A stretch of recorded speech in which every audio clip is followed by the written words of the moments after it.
Ayan, oh. Oh, itong kumag na to, ito yung taga-tagig na kumakapagsalita, kumakanganga. At ito ang nagpa-content kay Grijalde.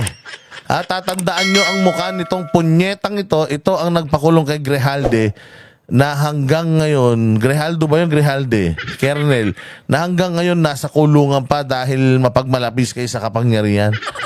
O, ngayon, ano nangyari? Nalaglag kayo. Yan ang sinasabi ko sa inyo. Oo. Yung pagbatikos kay BP Sara, it can be a curse sometimes. Hindi ba? Maganda yung layunin mo. Pero, ano yan? Pero, delikado. Oh, puta, isa pa yan.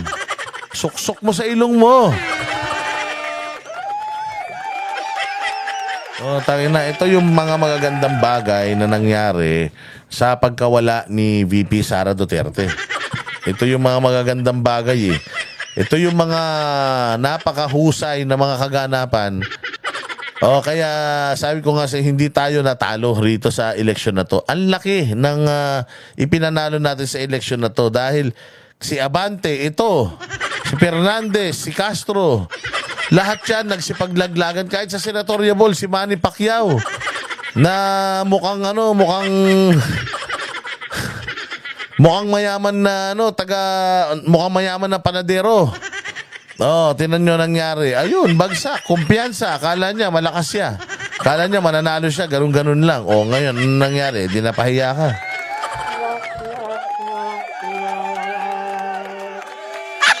Oh, isa pa tong ulol na to. Itong traidor na ito. Oh, kita mo. Ano nangyari? Oh, nanalo ba kayo sa standee? Putang ina, panis kayo.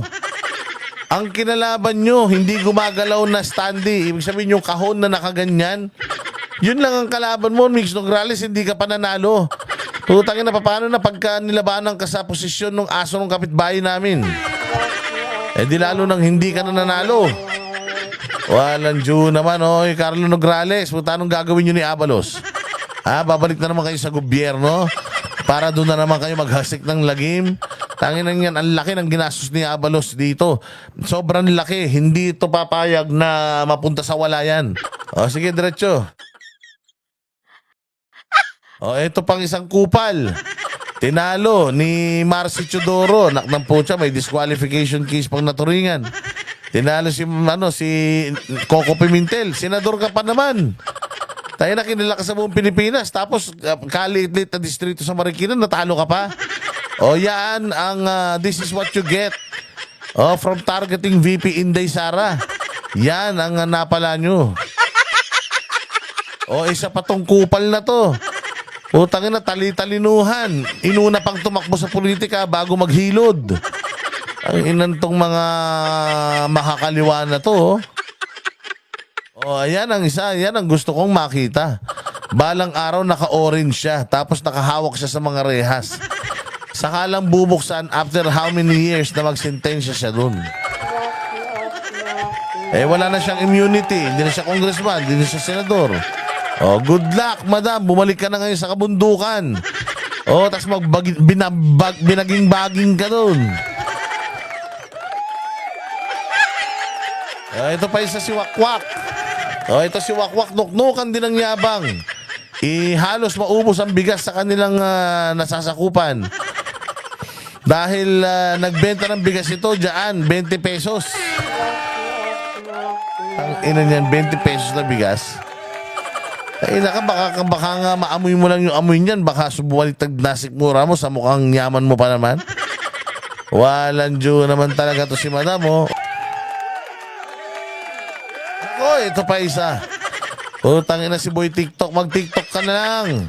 Huwag ka nang mag-congress ma. Putang ina, wala ka naman nagagawa sa buhay mo eh. Mag-TikTok ka na lang. Baka sakali kumita ka pang hayop ka. Kaya mag-reunion kayo nung puppet ni Arnold Clavio. Magkamukha kayo nun. Yan, si Manix Delipe. Yan mga ngiting. Putang ina ngiting aso. Sabi nila, nanalo ba ako? Hindi ka nanalo, gago. Ito, play pa rin. Ayan na matindi si Benny Abante. Si Benny Abante nagpunta si Inday Sara doon, hindi naman siya inaano, hindi naman siya sinapay. Yung anak nito. O, hindi naman pinapangalanan ni Inday Sara. Anong ginawa? O, ayan, nagbida-bida, sigaw-sigaw. O, nakipag-away kay Inday Sara. Umalaman-laman natin. O, tiyangin yan. Yun pala, mapapahiya rin siya dun sa mga pinagbibintang niya kay Inday Sara. O, ayan, ang nangyari. Yung tatay, si Bak. Pero alam nyo to si Abante. Si Abante malakas to dati diyan sa distrito niya. Hindi ko nga rin alam bakit natalo eh. Ang ina-expect ko matatalo talaga si Chua. Oo, dahil matindi mga batikos ni Inday Sara dun eh. Pero hindi ko ina-expect na itong si Benny Abante ang Hindi ko ina-expect to si Benny Abante madadali ni Inday Sara. Akala ko talaga malakas ito at si Chua yung mahina. Yung pala, nagkabaligtad. Si Chua yung nanalo, ito yung natalo. Yun lang. Magano ka na, pwede ka na maglabas-labas ng dila mo. Pwede ka na maghubad-hubad sa internet ulit. Wala nang papansin sa'yo. Sabi ko naman sa'yo, di ba? Pag wala na kayo sa gobyerno, hindi na kayo makakarinig ng batikos. Kaya huwag kayo mag-alala. Sinasabi ko lang ngayon kung bakit kayo natalo. Natalo kayo dahil mahirap talagang kalaban ng mga Duterte. Mahirap kalaban si Inday Sara. Talagang all out na kasi si Inday Sara. Kaya talagang mapapahamak at mapapahiya kayo kapag kinalaban nyo talaga yung tao. Kaya ito nangyari. Ayan. Sibak. Talo. Sino pa? Ito pinakamalupit. Mga bossing si Sundalong Kanin. Lahat ng samahan niya korap. Pag yan nadikit sa akin niya, sasabihin niya korap ako. Yan pa si Bakekang. Pucha yan, para sa tumbong sinubo yung daliri mo Mas mukha pang daliri yung daliri sa'yo hindi ba? Ako, bumoto na rin ako. Ayan, dumi pa nga nung ko, meron pang pusit. Pero tinatanggal ko kagad dyan. Mahirap kasi tanggalin yung tinta niyan eh.